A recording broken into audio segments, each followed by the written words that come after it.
Oh, yeah. You're back. We're What's good. going on, guys? How are you? Good. Good. Welcome. How are you doing? Yeah. Good, man. Doing well. No complaints. Welcome to the Insurance Dudes. Yeah, thank you. It's pretty informal. Appreciate it. Yeah, Obviously but it's very formal.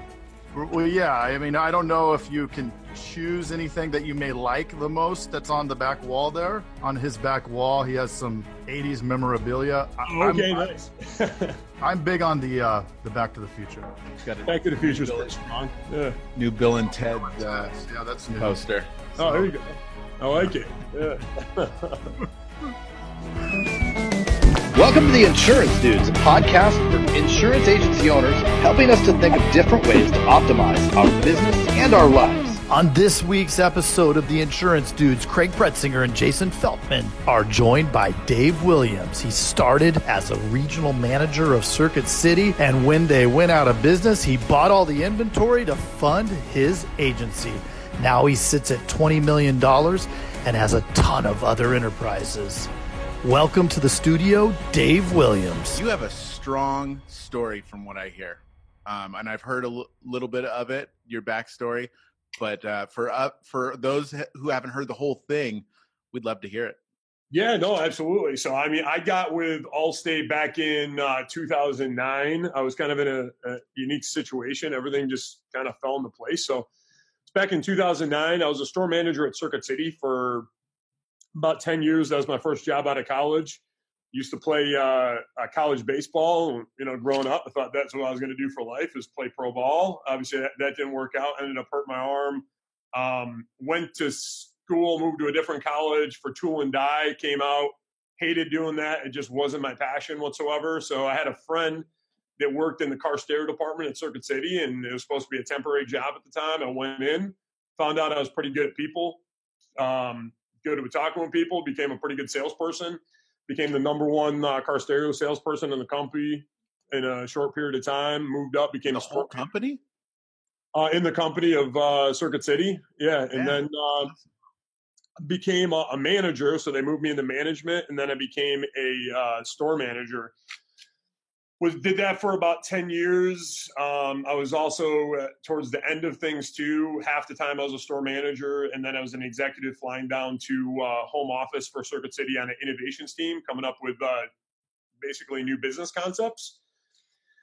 Towards the end, I ended up coming down with health issues, and they didn't know what was going on with me. I just had, my ankle started to swell up. I couldn't walk. I was having just severe back pain, and to the point where I was disabled and I was off of work. They found out what it was. It was almost a form of rheumatoid arthritis. Started putting me on a lot of different medication.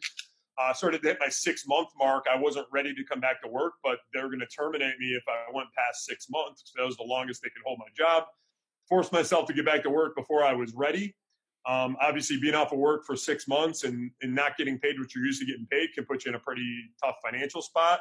That's where I was. I was back behind on my mortgage, borrowing money from people, came back to work 4 months later after being back to work, finally getting back in the swing of things. Circuit City announced that they're filing Chapter 11, and I was going to lose my career that I worked for most of my adult life for 10 years. Knew I needed to do something different. But, here I was with, my health wasn't in the best place. My finances wasn't in the best place, and I didn't have a job. Wasn't sure what I was going to do. I had a friend of the family that was in Allstate at the time, decided to look into insurance, started looking at different companies. By far, Allstate had the best program. So I started just before I even knew much about it, getting my licenses. People told me, go work for somewhere first because most businesses fail. Get your feet wet. And I was like, I just need to create a life. I was sick of working for people. I always had an entrepreneurial spirit, and I needed to create a life for myself, especially with the way my health was. I knew that I couldn't be on my feet, and I needed to do something on my own terms. So I decided that was going to be the way I wanted to go. And when I sat down, realized that needed capital, and I had some debt that needed to be paid off too, that was getting in the way of starting up. So right after the conversation where I met with a recruiter and an FSL at Allstate, liquidators started coming in, and they made a request to us that all the open merchandise in the store, they wanted to blow out for pennies on the dollar. And I saw that as my opportunity to raise my capital. So I asked the liquidators, what if I bought it all from every Circuit City store within 3 hours of me? I took the last $7,000 out of my 401k. I took the hit on it. I bought about 80 grand worth of electronics. I sold it all online on eBay, paid off all my debt that I needed to pay, paid my bills for the time being while I was still off of work, and raised the capital that I needed to start my first scratch agency. Hired 2 people that lost their job with me at Circuit City. And then honestly, I just acted as if somebody was trying to take it away from me 24 hours a day, because I knew that was the path in between where I was and where I needed to go. And no joke, I have it to this day at my house still. I wrote myself out before I even really got into the business and understood it. I just knew that you could make money in it, and people did. I wrote myself out a check for $1 million, framed it, took my unemployment card in there and stuck it in there just so I looked at it every single day, as that was my goal to hit. And the unemployment card was there to remind myself that where I came from the bottom. And it wasn't about the money. It was really what that check, if I could cash it one day, symbolized. And it symbolized that I could create, again, a path for myself on my own terms, just a life for my family, and life for my beautiful wife, life for my parents. My parents growing up, I had a brother, the brother that passed away. He went down the wrong path in life. That's what led to his passing, was addiction. And growing up, when he went down that path, my parents never wanted to see me or my sister ever go down that same path. So my dad would literally work day and night around the clock. He had his own business putting gutters on houses. So he would work all day long, come back home, snowplow, literally operate on 2 to 3 hours sleep to make sure we didn't go down that same path. And they never saved for retirement, never bought new clothes for themselves. So I made it my mission that I wanted to take care of them in their later years. And that I was able to do. I set a goal by 35 to cash that check. I did it by 34 and a half. Every single inner circle trip that we've won, and we've made it just about every year since in business. I brought my parents on, and we've grown from scratch. We grew most of our business from scratch. I started our first office as a scratch agency. Then we did another office as a scratch agency, another office as a scratch agency, finally acquired a book, and then my wife got into business. Fast forward to today, we're up to about $20 million in reoccurring revenue that we built. And it was probably everything with Circuit City was a blessing in disguise, and was one of the best decisions that I ever made in my life. And, living a totally different life right now, feeling really blessed. Like, that's quite a story. That's unreal. The perspective you have from going through that, I'm sure, is just, you can't put a dollar amount on that. Your dad to sacrifice like that is awesome. No, 100%. And I think it was the sight of losing that like motivated me, that fear, to get me to be successful early on. Because I was literally, it was still back then when they needed a capital, I think it was maybe like $25,000.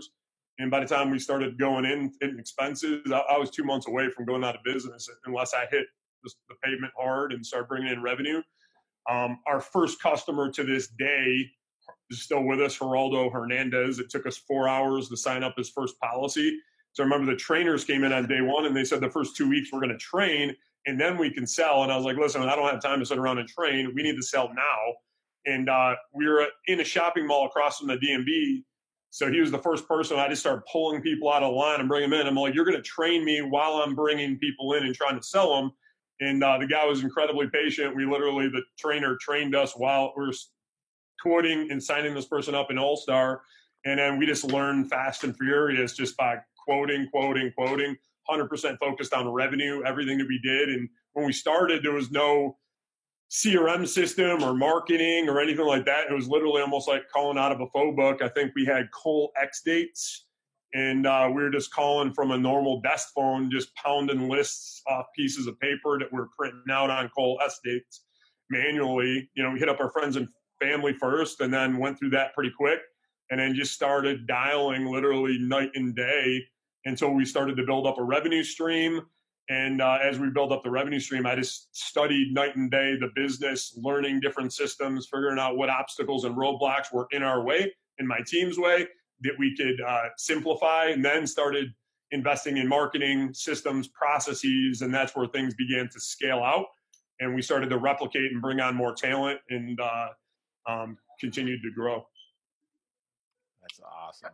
How different do you think it is for somebody starting out now versus when you jumped in? Because you mentioned All-Star, which a lot of the folks that are going to be on here never even heard of.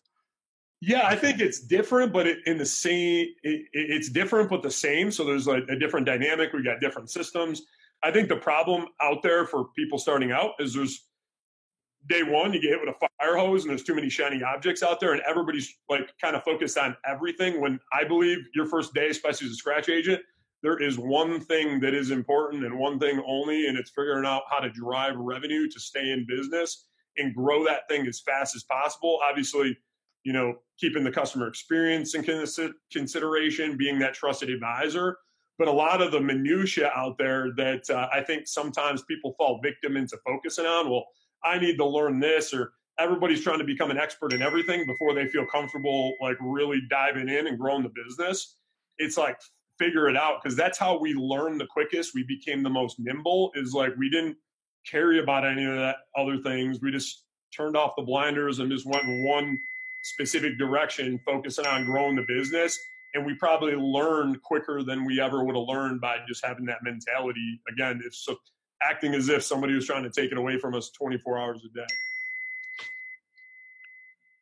That's awesome. So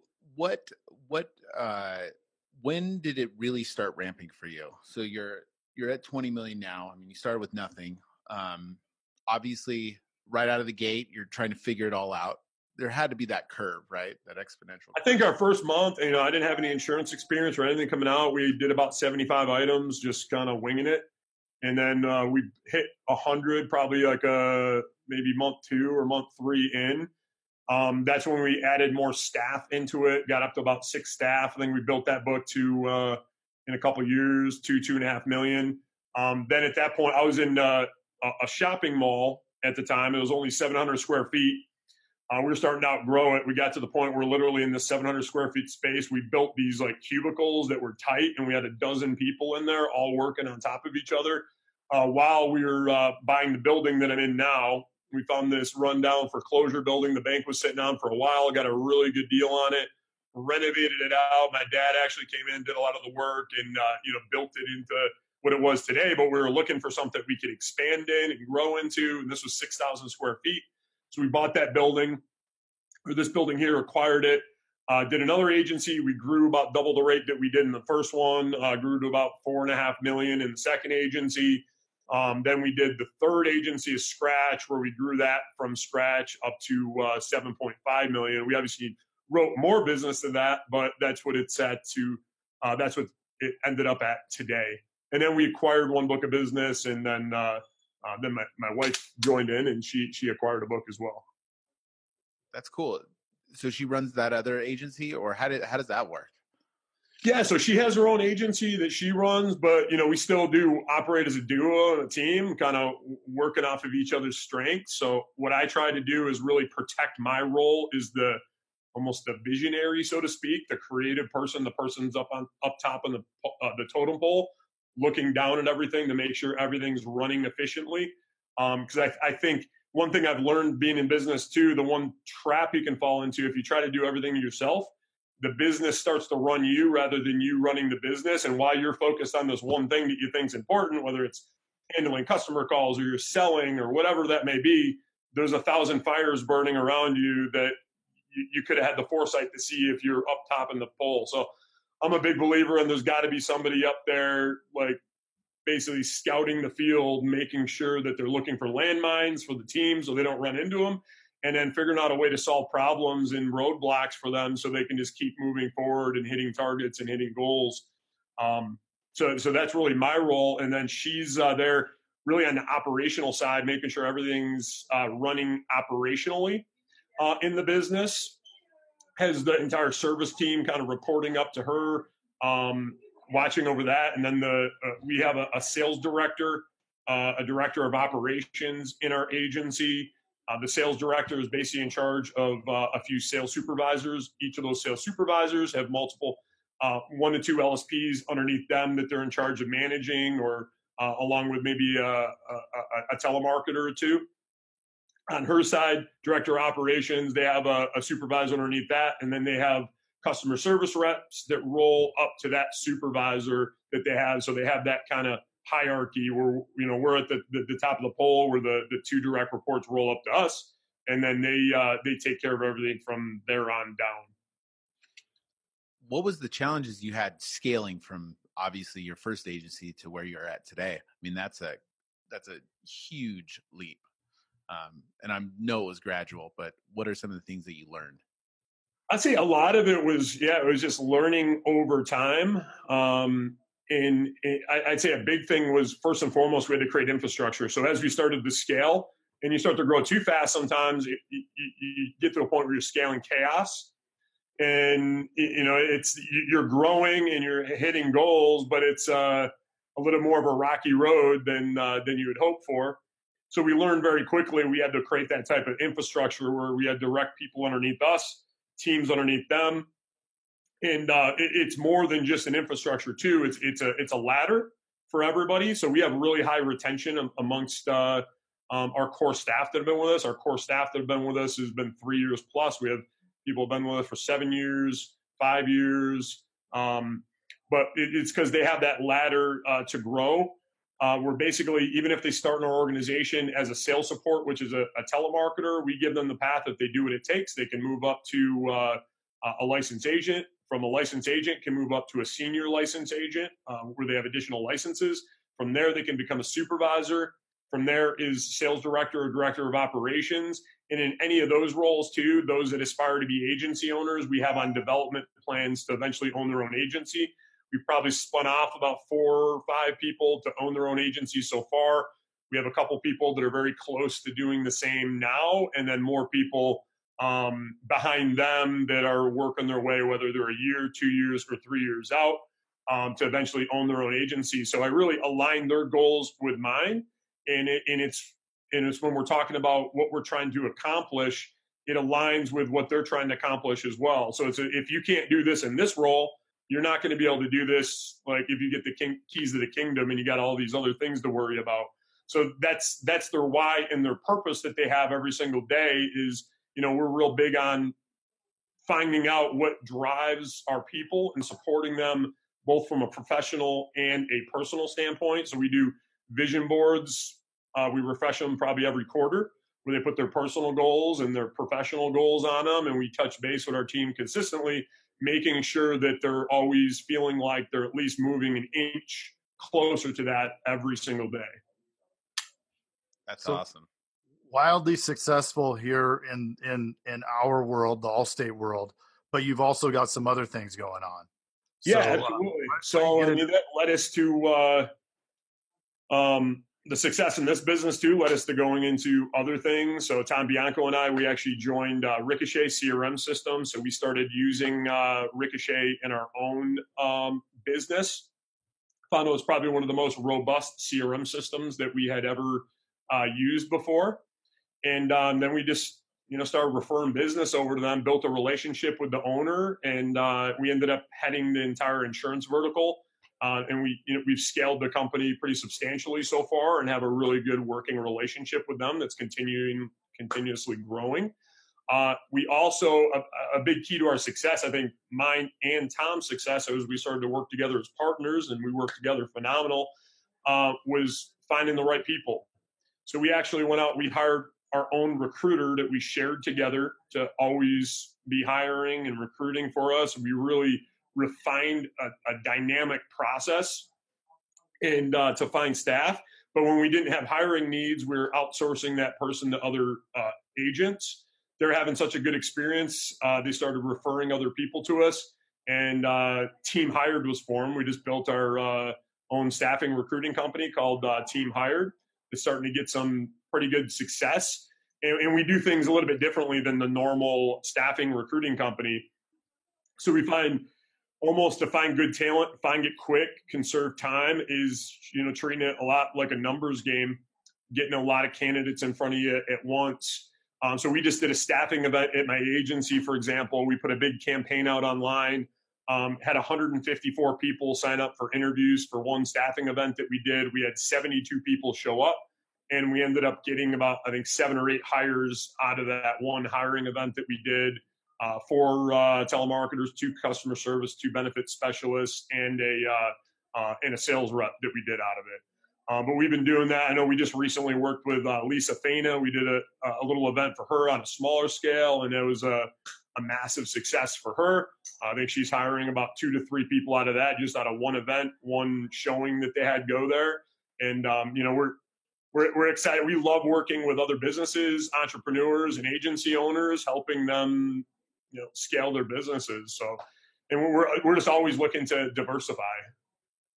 That's so cool, man. I love that. So we just talked to another agency owner, and we were talking about how, even coaches need coaches. And I noticed that you, I think you did the Ty Lopez Mastermind. Yeah, right? Absolutely. So I did. Yeah, I'm a big proponent on self-development, and then even in this past year, I've just really doubled down on it. I've always read books, I've always tried to invest in myself, but I'd say it wasn't with the right level of intention. And when I went to 10X and I met Ty there, I've always seen Ty online, but when he got up on stage, he was probably one of the brightest business entrepreneurs that I've ever seen out there. He's just a real smart guy. Follows Warren Buffett and a lot of these people, and he's a big proponent on just always be learning every day. And he literally reads a book a day, so he's always growing and always getting better. And I joined his small mastermind, went into that, did the small mastermind with him, and it was so great. We got so much value out of it. We did a visit at his house, and I joined a large mastermind, made a big investment. Probably last year alone, we invested over 6 figures between travel, going to conferences and mastermind events.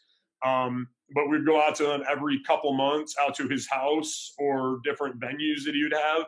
And what that looked like is he would come in and teach business practices, how he scaled his business, have his partner come in, Alex Mayer, that is actually the co-founder of MentorBox with him, scaled Zeus that he just sold for $255 million, a dating company that he had. And they would talk about different aspects, how, like, on a marketing, one part of the conference would be on marketing and how they used marketing to grow their business. And they would give you a complete blueprint on that. And then they would pull in basically other badasses just like that would come in and share how they built their companies. And it was pretty interesting too, because you saw different people from different industries and different verticals talk about how these built these businesses from scratch, and you could see the commonalities amongst all of them, but also get key insights. Wow, this is how we could get into another business. We actually met a guy out there that built this from scratch, $25 million solar company in his first year, and we're potentially working on a strategic partnership with him to get in the solar. But had I not thought outside the box and realized that, what, I need to start getting in rooms where I'm uncomfortable, that's going to make me grow with people that are a lot taller and talented than me. That's going to allow me to grow and accelerate a lot faster.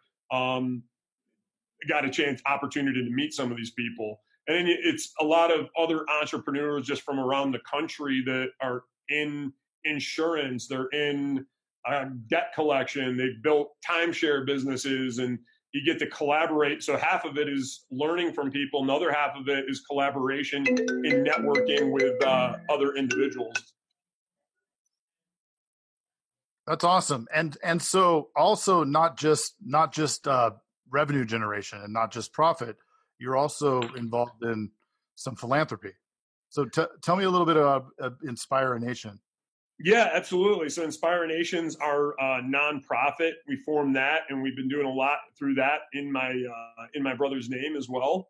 But I've always been a big proponent on giving back. For the past 10 years, we've actually worked with the local Boys and Girls Club of Rochester. We even had a relationship back at Circuit City days. We started there helping families out there. It started out small, and it scaled every single year.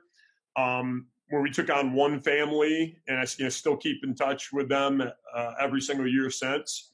We helped them out during the holiday times.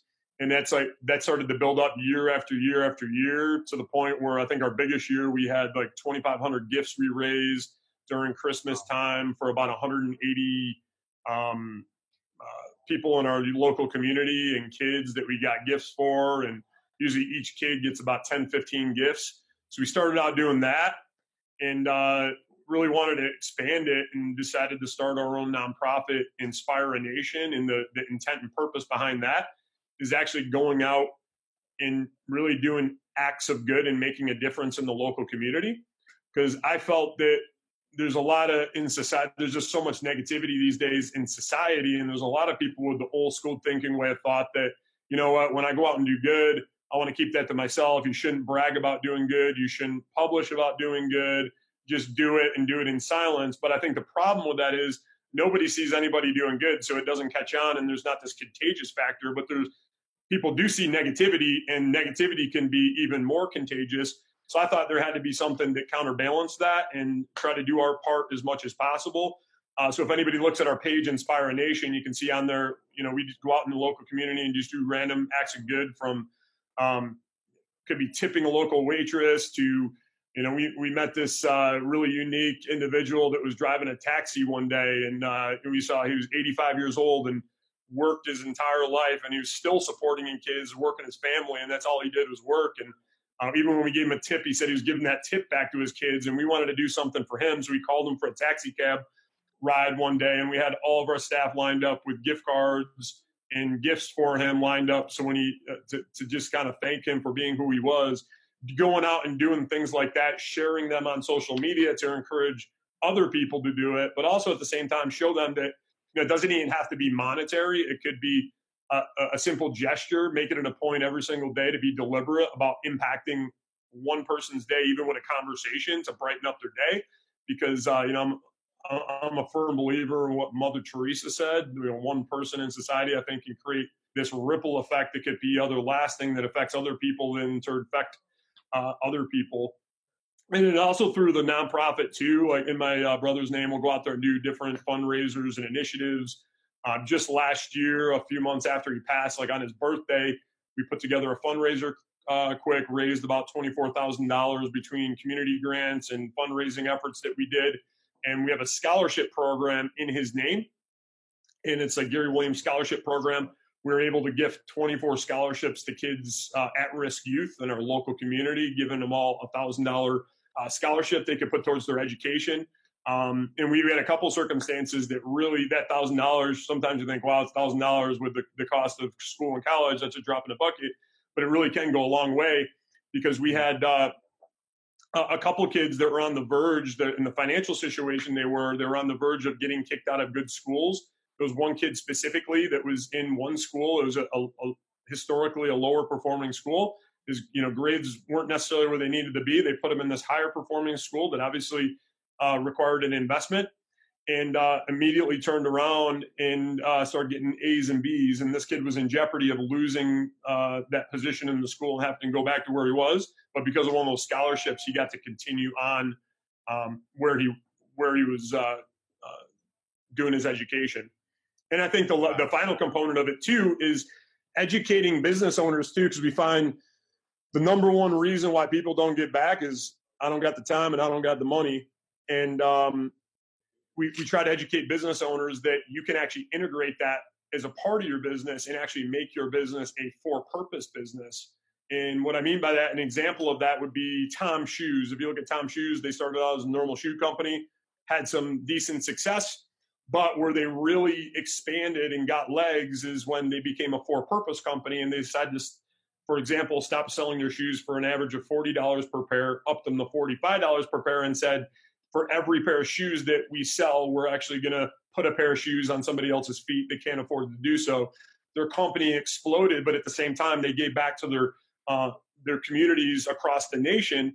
And I think insurance agents, anybody can do that too. Think about how can you make your insurance agency or your business a for-purpose business, where part of your core value proposition of why to do business with you is that you're giving back to the local community. So when they have a decision to go with Geico, they have a decision to go with Progressive, or a decision to go with you, I know I'm going to feel a lot better with going with a company that knows, cares about me, and they're giving back to their local community, making an impact, and knowing even if a small portion of my dollars are going back to something that good, I want to do business with that person, even if it costs a little bit more money. So that's really what we do with the nonprofit. And then coming up this Tuesday, the 1 year anniversary of my brother passing, we're actually trying to put together a day of good in his name, where we're challenging friends, colleagues, business owners, anybody in the Allstate community to go out there and just conduct an act good, put it on social media, just like I talked about, to try to create that ripple effect. In hashtag Gary Williams, hashtag Inspire Nation on our page. And our goal there is to try to honor his legacy that day, but at the same time, create a big buzz that gets attention. So I think a lot of times when you create attention, you can create intention, and we can get more people being cognitive that, they can go out and do these type of things in their local community as well on a consistent basis. The dudes are on board with you. We'll definitely do it. That's awesome. No, 100%. so Could one more time, could you just explain what we can do, or how other Allstate agents or any of our listeners can really contribute? 100%. So if anybody goes to my page, Inspire a Nation, so Inspire a Nation on Facebook, you'll see examples of like local deeds that we've done in our community and post it out there. But it's really on that day, we're looking for people to go out and do an act of good, whether it's, maybe over tipping your waitress, a kind gesture, a conversation to somebody, visiting a nursing home, volunteering somewhere. It can be something incredibly simple. Posting out about it in a best scenario, putting a video out there showing what you did. Second best, putting a photo out there with a little caption. Third best, just putting out a caption of what you did out there, just to share it, and then tag the page Inspire a Nation and hashtag Gary Williams, hashtag Inspire a Nation. And again, we're just trying to get as many people as possible in there. And we have a local senator that's going to support and do it. We got a lot of local businesses. Our entire team's going out that day. I know we've had a lot of Allstate agents. We probably had 30 or so Allstate agents say they're going to go out there too. So we're climbing towards that 100 plus number. That's our goal, to try to get 100 or more people out there simultaneously doing that. Because if you think about that too, just imagine in one day, you start to see buzz on social media, 100 plus people going out there making an impact in different ways. Think about the ripple effect of that. 100 different people, average 500 friends each one of those people have, and they get to see that. And then even if you got 1% of those people that went out and did something in conjunction to that, that could have a mass effect that touches a lot of people. And you never know, when you talk to that many people, who it deeply affects in a way. It could save a life. It could turn somebody's life around. You just never know what you're going to do with just one simple act. Yeah, that's awesome. huge. Yeah, for sure. How does your Allstate agency in particular, how do you implement the give back? Yeah, so we'll do different things all the time where we're doing different initiatives, fundraisers. We'll even do, quotes for a cause sometimes, where we'll tell people just for having a conversation with us about their insurance, nothing to do with purchasing insurance, something like that, just for having a conversation. We'll donate on their behalf to maybe kids in Haiti, and we'll work with like a local organization to feed a kid for a week. Different things like that, giving back to veterans. We'll go out and just do initiatives where I think on Mother's Day, we went out and visited the nursing home, went around and brought flowers and roses to all the mothers there that may not have had anybody that would have went there to visit them. Memorial Day, we went to the grave sites and cleared them off and decorated them with flags. I actually spent 2 days on the street, living on the street as a homeless person, to better understand the homeless situation, and met a bunch of young kids that were in unfortunate situations that all got on the streets in different ways. They got in a fight with their family, thought they're going to be on the street temporarily, ended up on the street for 2 years. Another person that moved there with a dream to start a business, and it didn't work out, and ended up on the streets homeless for 3 years. And all of them fell victim of getting into drug addiction and heroin. A lot of these kids, they're talking about what their biggest struggle was, being out on the street as fast as they try to get ahead, fast as they try to get out of their situation. They're getting pulled back into it. They're fighting against the addiction, plus being on the street with little to no resources. So we one day out in California spent a couple $1,000s building tent communities for them, food, giving them additional resources out there, and then tried to stay in contact with them to hook them up with a path either back to their family or somewhere else. And we've actually had a couple kids reach out to us in contact. One of them just made it off the streets, 3 years being on the streets in full recovery and rehab, back with his family. So the homeless situation, that's got a kind of a soft spot in my heart, along with at-risk youth that are out there too, because I think there's a lot of kids growing up these days they're in broken school systems, in a combination with a broken home, in a combination of not having a mentor, which I think is disastrous. So that's like another focus of ours, is trying to mentor youth that are in those situations, to put them in help them get into a better scene. Those are a few of the ways that we'll try to get back in our agency. Did you document that process when you went out on the streets? Yeah, we did. We actually got a lot of video footage on it. It was actually quite interesting too. We're trying to put it together in a compilation. I'm going to do something again here local in Rochester, but I was out in California and I just got inspired to do it because there was this guy.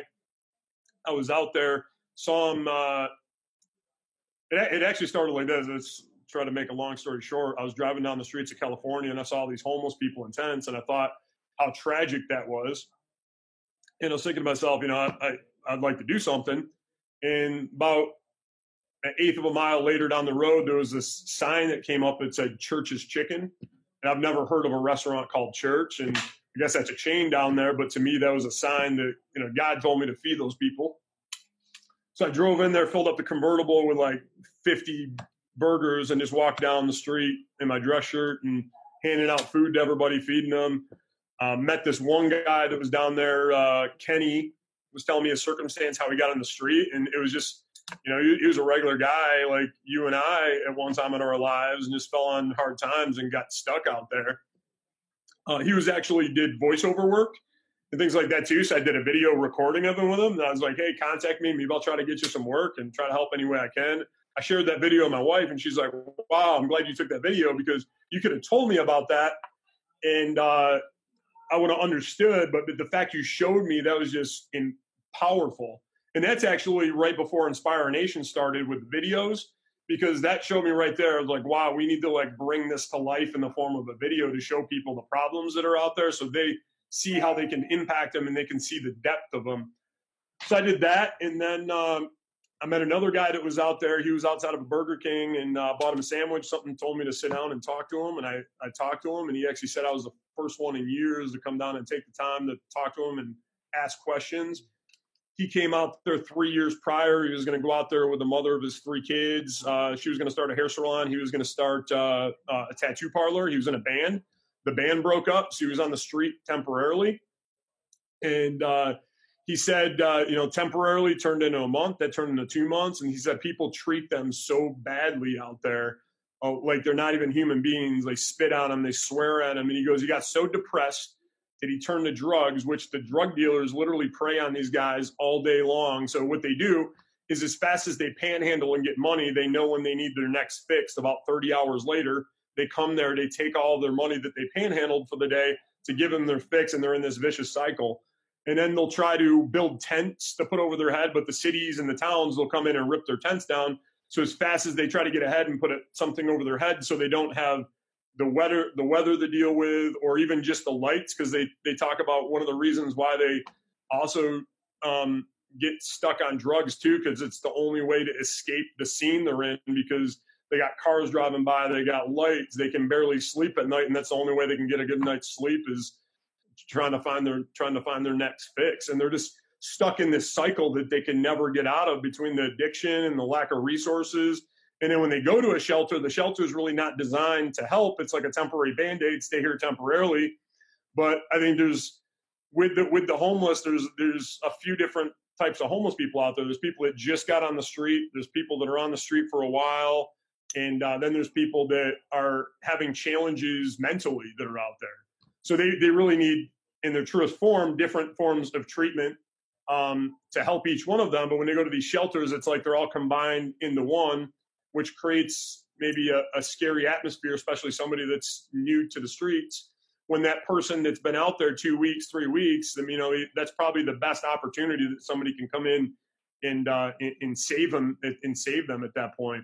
So I got a chance to learn like really about this that I never understood at that depth of how people get out there. I think a lot of times you walk by and you just assume what got them there. And there's really a big backstory to a lot of these people. There was another kid that I met that was out there. He basically blamed it on the school system. Said he was in school, he hit life, and life was nowhere near what school was. He wasn't prepared for life. Life hit him in the face. His girlfriend broke up with him at the same time. He didn't know what to do. He turned to drugs, ended up on the street, was on there for 3 years. But he was a bright kid.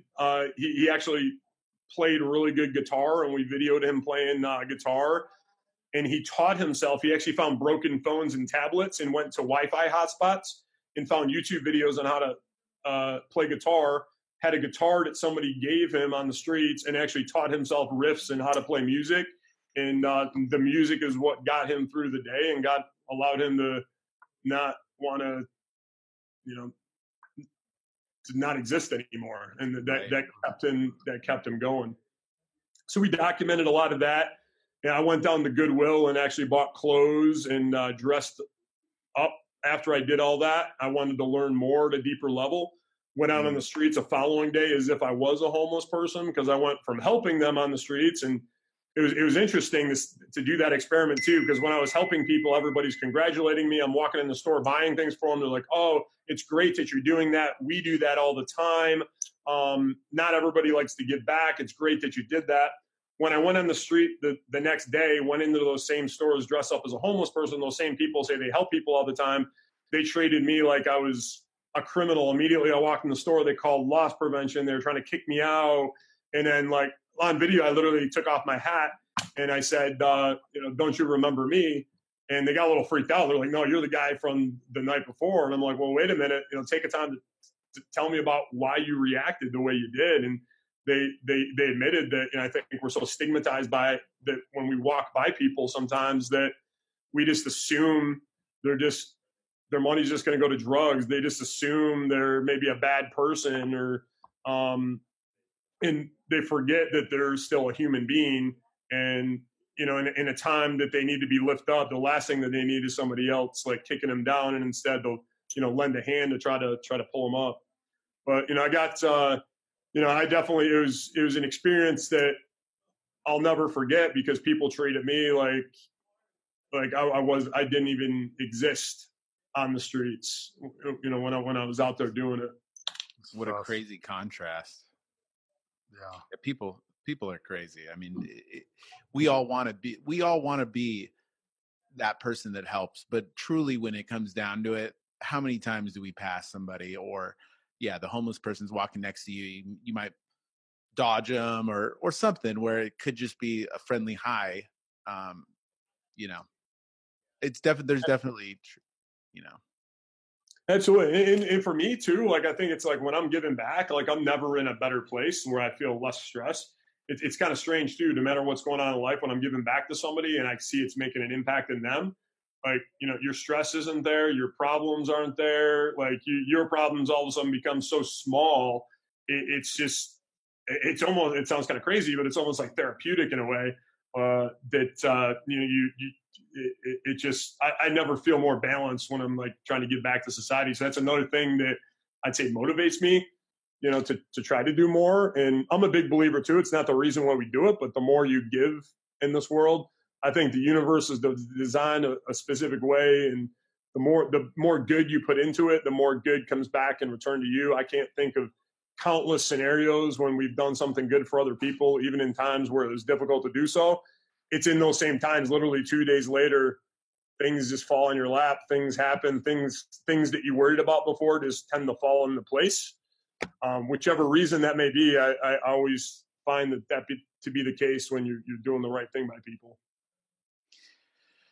So you do so much.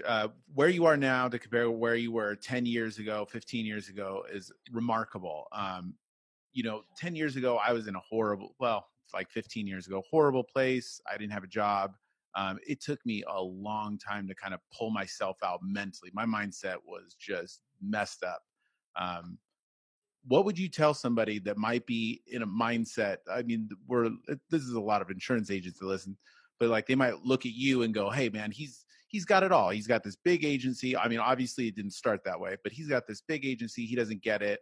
I could never do it." Right? That's what everybody tells themselves. They're in that mindset of the victim. I think there's a lot of victim mindsets in insurance, especially now that it's kind of changing and it's harder to acquire customers. What would you say to help them kind of pull themselves out of that mindset and go to like the abundance mindset that you seem to have? Absolutely. I mean, first off, being transparent. Every day isn't sunshine and roses. Like the more money, more problems. The more you take on, the more problems they are. I think the biggest thing was investing in myself to make myself more capable. I could deal with those problems more nimbly, and I could figure out how to solve them a lot quicker. And my problem shifted by continuously investing in myself. So the things that I worried about 10 years ago, I thought about if I worried about them now, like I'd feel like I'm out of my mind. And one of the things that I learned in my mentor program with Tai Lopez was I asked him the question, because we get opportunities to ask these guys, a question here and there. And I asked him the question if he could go back to his 20-year-old self and give himself like a couple pieces of wisdom that would allow him to get where he is today in half the time back then. What would those be? One of the things that he said was, keep acquiring knowledge at a rapid rate, becoming better and better. That's what Warren Buffett does. You read, the guy gets up with a cup of coffee, eats his McDonald's, and reads a book every single day. And he does that to getting better every single day to stay sharp. And what he does is when he gets better, the people below him get better. So the tide rises. And then everybody in the organization can handle those problems a lot more effectively. That, and he said, just like some of the world's most powerful leaders, Alexander the Great, our presidents, people that lead nations, they build a powerful cabinet around them. That resonated with me. They typically have X amount of cabinet members around them that get things done. So they find highly capable people that can execute on their behalf, and they can be up there at the top, leading these people to be a lot more nimble and get what they would have tried to get done on their own in maybe a tenth of the time. So that's been a big thing in our organization. We try to invest in our people. We try to go out and find very talented people, even in these new businesses they are, because we have so much going on. I can't afford to hire somebody that's like low caliber or inexperienced that's going to constantly hit with question, and do it. Like, I need a badass. I need a problem solver. Somebody can spearhead something. And, it's difficult to find those people, but invest in them, spend the extra money, keep searching for them. You'll find them. When you find them and you bring them into your organization, your world will get so much better. And I would say I would attribute that to success in our agency too. We have great leaders in here. When our leaders leave, we try to have a succession plan for them, somebody to step in. We got to spend a little bit of time with them, but spend the time with them, grow your leaders, because they're the ones that are going to look out for your organization. And some people I'll see have the time, like they're so scared, like people are in scarcity mode. Like, I don't want to teach or train my people. I don't want to expose them to agency ownership, because if they leave me, I'm stuck finding the next person. And I think that's backwards thinking. That's actually poisonous thinking, because by doing that, you're going to lose that person anyways. But by also doing that too, I think it's a more detrimental impact having untrained people in your organization than having high caliber people that you're investing in that know that you care about them and you want to help them get to the next level. I've always found doing what's right by them wins every single time. And we didn't just blink and get to where we were overnight. It was literally years building, just think about it as a foundation, and we put a block at a time. One block. too many people out there. You want to get there overnight, and there's no quick way to get there, but people want to get there quick. So I think the trap they fall in is they look for that silver shiny bullet to get there, and that doesn't exist. And there's some people that fall into this never-ending pattern of chasing that shiny bullet that's just not out there. It is out there, and I'll tell you what it looks like. It's busting your ass and hard work. Like put the work in, and that's the magic bullet. If I can give everybody like the advice out there, the golden nugget: go out there, bust your ass, level up, and put the work in, and you will grow, and you'll raise the tide underneath you. Love it. Love it. Knowledge and consistent execution, right? Absolutely. Yep. Well, we will work on double time to get this thing edited, pushed up so that we can get it in before Tuesday. Okay, perfect. That's great. We'll push it to the groups so that you get as much visibility as possible. No, that means a lot, man. I really appreciate it. Yeah, we'll do. I'll do it tonight. I'll finish it, and then Craig can upload it tomorrow. Yeah. No, I appreciate it, guys. We really appreciate your time and you dropping all these knowledge bombs, Dave. No, anytime, man. I'm glad to. Love it. You got a big heart, man. It's awesome. Thank you, man. Yeah, you guys too. You get so much Thank you. Absolutely, man. appreciate No, thank you. Love what you guys do too, and listening to you guys. So, Thanks. Appreciate it. We'll see you on the next one. all right, absolutely. I'll look forward to it. You guys have a good rest of your day. Thank you for the opportunity. Yep. Thanks, Dave. All right, take care, guys. Your Insurance Dudes podcast is sponsored by Agency Vault, an industry leader in agency coaching, hiring and retaining top talent, and sales training with the 7-step trusted advisor sales framework. Are you up for the challenge? For $99, you'll get 28 days of access and an opportunity to join our private platinum coaching group. For more information, navigate to www.agencyvault.com.